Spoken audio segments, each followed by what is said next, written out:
মুড়ি ফাটাত বাইটিয়া বানায় আছি মুড়ির চমচম মিষ্টি অক করে পারফেক্ট স্পঞ্জি রসালো কয়েকটা টিরিক্স ফলো হলে আমরাও অত দরের মিষ্টি বাইতই বানায় খাইতার বাইন ইনশাআল্লাহ। প্রথমে এক বাটি মুড়ি বালা হইরা বাইটটা হাইরা সাতু সাতু বানায় লাইছি। অবশ্য ব্যাগখানি লাগতো না, আমি কিন্তু মাইপ্পা হইলাম।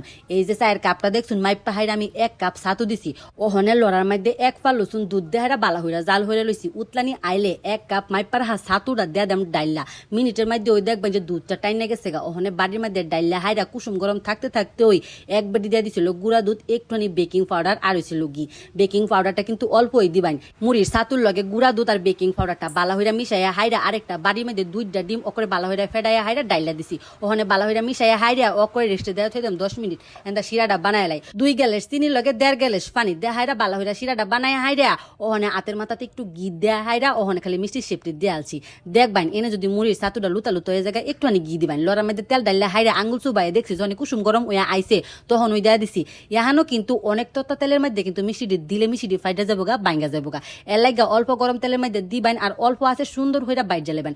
গোল্ডেন ব্রাউন হইরা বাইট যা হাইরা অকরে চিনি শিরার মধ্যে ডুবাই থই দিছিলাম 3-4 ঘন্টা লসুন। ওখানে উড়াইয়া হাইরা একটু গুঁড়া দুধের মধ্যে গড়ানি দিলাম। দেখুন নিবালা কতটা সুন্দর হয়েছে, স্পঞ্জি হয়েছে। আমরা পরিমাপ ঠিক রাখলে অবশ্যই মিষ্টি পারফেক্ট হইব ইনশাল্লাহ। আমরা বানাই দেখুন যে। আল্লাহ হাফেজ।